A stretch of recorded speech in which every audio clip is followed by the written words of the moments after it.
sur parce que certains n'étaient pas là.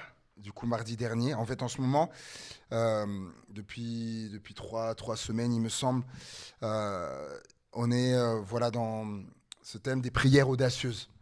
Prières audacieuses, des prières ouais, des prières qui requièrent une certaine audace.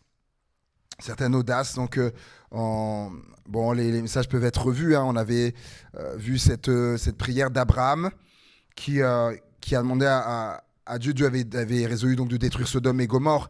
Et comment il va quelque part plaider et qui va demander à Dieu, voilà, est-ce que s'il y a 50 justes, voilà, s'il y a 40, s'il y a 30, s'il y a 20. Donc il dira à deux reprises, il dira j'ai osé. Et donc une prière audacieuse. On a vu également la prière, celle qu'on va voir ce soir. J'aimais qu'on aille plus loin et avec la prière de Jaébetz. Et jeudi, j'étais à Saint-Chamond et j'ai parlé d'une autre prière audacieuse lorsque Jésus il dit si vous disiez à cette montagne ôte-toi de là et jette-toi dans la mer. Et on a parlé de ça avec les frères et sœurs de Saint-Chamond, de parler aux montagnes. De parler aux montagnes, à nos montagnes. Il faut oser. Ça demande de l'audace. Parce que Jésus, il dit bien, il dit, si vous disiez à la montagne, il dit, vous parlez à la montagne. Et donc, on a parlé de ça. Et donc, on a vu aussi donc, la prière de Jaébetz. Ça m'a travaillé encore, comme s'il y avait encore des choses à voir dessus. 1 Chronique 4, verset 9 à 10, ça va s'afficher normalement. 1 Chronique 4, versets 9 à 10. Jaébetz était plus considéré que ses frères. Sa mère lui donna le nom de Jaébetz en disant « c'est parce que je l'ai enfanté avec douleur ». Jaébetz invoqua le nom d'Israël, invoqua le Dieu d'Israël en disant « si tu me bénis et que tu étendes mes limites, si ta main est avec moi et si tu me préserves du malheur en sorte que je ne sois pas dans la souffrance ». Et Dieu accorda ce qu'il avait demandé. Amen. Donc on a vu ça mardi dernier, on a vu que Jaébetz là demande quatre choses. Et la dernière, il va dire si tu me préserves du malheur en sorte que je ne sois pas dans la souffrance. Et on s'était questionné à savoir, est-ce que donc il avait demandé à Dieu de ne plus souffrir? Est-ce que c'était ça? Est-ce que c'est de ne plus souffrir? Que la souffrance disparaisse de sa vie, qu'il n'ait plus à souffrir. Et on se disait, mais est-ce que c'est ça? Puisque la Bible parle, Paul, il dit à Timothée, souffre avec moi comme un bon soldat de Jésus-Christ. Il dira d'autres passages, mais armez-vous de la pensée de souffrir. On voit que la souffrance, en fait, elle fait partie de la vie. Donc, on se dit, mais quel était le sens de sa prière? Et on a vu ensemble mardi dernier qu'il y a une traduction, dans la traduction moderne anglaise dit, en sorte que, je ne sais pas si je l'ai mis, en sorte que je ne sois pas cause de douleur. En sorte que je ne sois pas la cause de douleur. Donc on avait vu que c'est pas qu'il prie pour ne plus connaître la souffrance, parce que la souffrance, elle est là. Ouais, par exemple, le jeudi passé, il y avait des obsèques à Vienne. Dimanche, il y avait une sœur qui me parlait que voilà, elle était à des obsèques la veille. Donc dimanche, la veille, elle était à des obsèques d'un enfant de 9 ans. La souffrance qui est là, jeudi, là, on connaît des personnes qui vont faire des obsèques. C'est terrible, les choses qui se passent. Maman qui a perdu sa fille. Donc en fait, la souffrance, elle est là. Il prie dans un premier temps, il prie pour ne pas être une cause de douleur pour les autres. Néanmoins, quelque chose le fait souffrir. Ce qui me fait dire ça, donc c'est là, dans la diapo d'après, ce qui me fait dire que néanmoins, quelque chose le fait souffrir, c'est que deux traductions disent que à un moment donné, il va dire et ta main sera avec moi et tu éloigneras le malheur pour que je ne sois pas dans la douleur. Et la version, la Bible Jérusalem dit et tu feras s'éloigner le malheur et ma détresse prendra fin.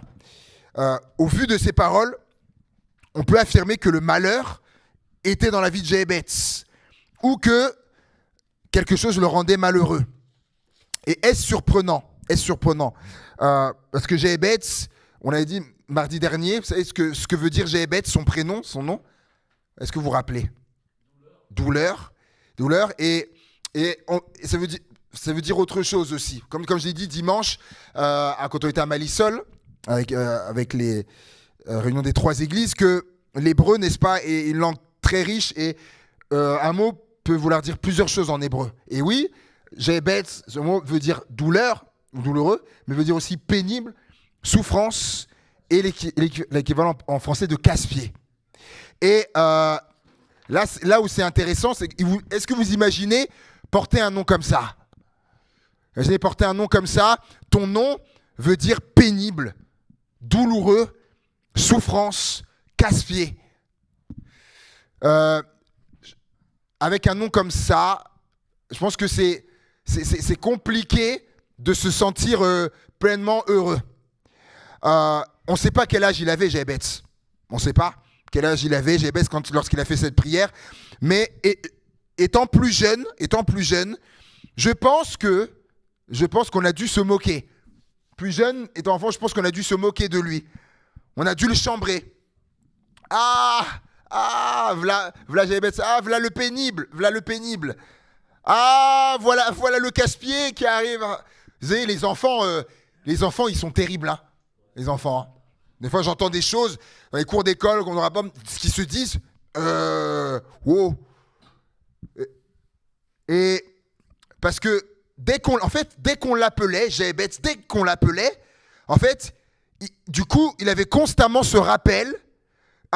Qui est pénible, douloureux, souffrance, casse-pied, etc. Et à un moment donné, ça a eu, c'est obligé, ça a eu un impact sur lui, sur son moral, peut-être même sur sa perception de lui-même. Je pense qu'il ne devait pas avoir une super image de lui.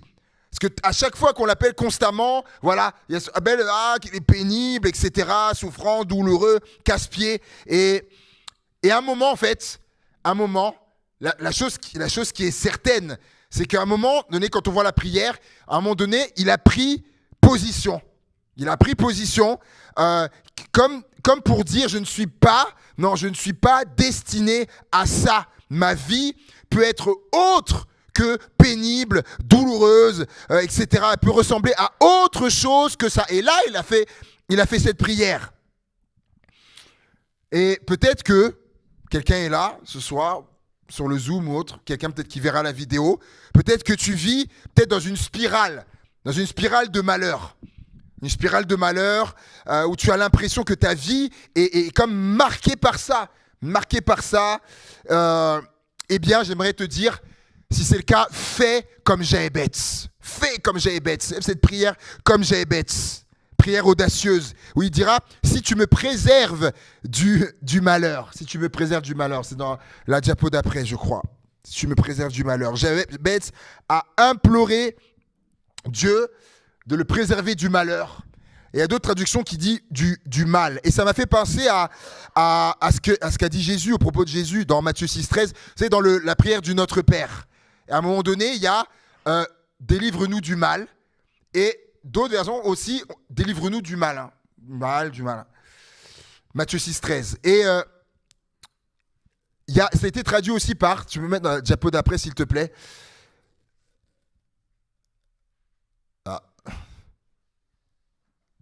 D'accord. Voilà, ça a été traduit aussi par protège-moi, garde mes pieds de toute chute, de tout faux pas. Et je me suis dit, prière comme ça, en fait, Jéhébetz, il prie pour sa protection. Il prie pour sa protection, mais pas n'importe laquelle. Il protège-moi, garde mes pieds de toute chute et de tout faux pas. Quand Jésus a dit, dans notre Père, prie aussi pour ça, délivre-nous du mal, c'est son but au malin, qu'on chute, qu'on fasse des faux pas, qu'on chute. Et là, Jésus nous le dit, et Jéhébetz le dit avant, on peut élever cette prière. Seigneur, oui, comme lui, protège-moi.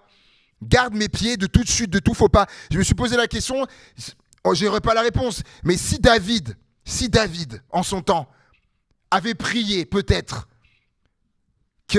si David avait prié comme ça, protège-moi, garde mes pieds de toute chute, de tout faux pas, peut-être qu'il n'aurait pas chuté avec Bathsheba. Femme mariée à un de ses officiers, peut-être qu'il n'aurait pas commandité le meurtre d'Uri, parce que d'un seul coup, David était pris, mal à l'aise, embourbé, elle est tombée enceinte, c'est la femme de son officier, etc. Mais je me suis posé la question, si David avait à un moment donné élevé cette prière, Seigneur, protège-moi dans ma vie, protège-moi, garde mes pieds de toute chute et de tout faux pas. Vous vous rappelez que Jéhébet, la fin de la prière, il est dit, et Dieu accorda ce qu'il lui avait demandé. Parce que Dieu a validé ça. Mais oui, garde-moi, Seigneur, protège-moi, garde mes pieds de toute chute, de tout faux pas. Bah oui, bien évidemment. Je me suis posé la question également pour Pierre. Pour Pierre, si Pierre avait fait cette prière, Seigneur, protège-moi, garde mes pieds de toute chute, de tout faux pas. Je me suis posé la question, peut-être que Pierre n'aurait pas renié Jésus s'il avait élevé cette prière-là. Seigneur, garde-moi, protège-moi de tout faux pas, de toute chute. Vous savez, il y a des prières, des fois en fait, il y a des prières qu'on ne fait pas. Parce que des fois, on ne pense pas ou qu'on n'ose pas. Mais il y a vraiment des prières que si on ose les faire, ça change le futur. Mais qui osera faire cette prière? Comme Jéhébet, protège-moi, garde mes pieds de toute chute, de tout faux pas, si tu me préserves du malheur. Et il dira, et ma détresse prendra fin. Ma détresse prendra fin. J'ai été regarder ce que veut dire détresse. Sentiment d'abandon, de solitude, d'impuissance que l'on éprouve dans une situation difficile ou situation très pénible et angoissante. Donc quand il dit, et si tu fais ça, Seigneur, ma détresse prendra fin. Donc on peut se dire, voilà un peu des choses potentielles que Jéhébet ressentait. Sentiment d'abandon, de solitude, d'impuissance que l'on éprouve dans une situation difficile, situation très pénible et angoissante. Et voilà des choses, comme j'ai dit, que Jéhébet pouvait ressentir, puisqu'il parle de sa détresse, mais il ne voulait pas, et c'est ça ce qui est important, Jéhébet ne voulait pas que ça reste comme ça. Jéhébet ne voulait pas que ça reste ainsi. C'est pour ça qu'il a fait cette prière. Il voulait que ça change. Alors, il a fait une prière. Et une prière certes audacieuse. Et il est dit, et Dieu accorda ce qu'il avait demandé. Je vais te poser cette question, est-ce que tu veux que ça change? Peut-être quelqu'un est là dans cette vie, est-ce que tu veux que ça change? Eh bien, fais comme Jéhébet. Faisons comme Jéhébet. Son audace, justement sa prière là, son audace a changé, littéralement, son audace a changé ça a changé le reste de sa vie. Relisez, vous allez voir, son audace a changé le reste de sa vie. Et en fait, sa vie allait dans une trajectoire, mais du coup, en fait, le fait qu'il ait fait cette prière-là, tac, sa trajectoire, ça a changé. Waouh! Et ça peut en être autant pour toi. Tu peux le vivre aussi pour toi, pour moi. Et je crois que si Jéhébet n'avait pas osé élever cette prière que je vais relire, Seigneur, si tu me bénis et que tu étendes mes limites, si ta main est avec moi et si tu me préserves du malheur en sorte que je ne sois pas dans la souffrance, je vous le dis, si Jéhébet n'avait pas osé faire cette prière, et en fait sa vie est restée pareille. Sa vie, elle restait pareille, rien ne bougeait. Mais une prière, je vous le dis, des fois il suffit d'une prière pour que ça change. Mais pour ça, il faut oser la faire. Alors, on va entrer dans un temps de prière et osons. On est ensemble, on est en famille, on est là et on est là aussi les uns pour les autres. Osons ce soir, et pas juste de ce soir, mais par la suite aussi, que peut-être dans nos vies respectives, etc. Osons, ose prier, ose demander des choses, certaines choses.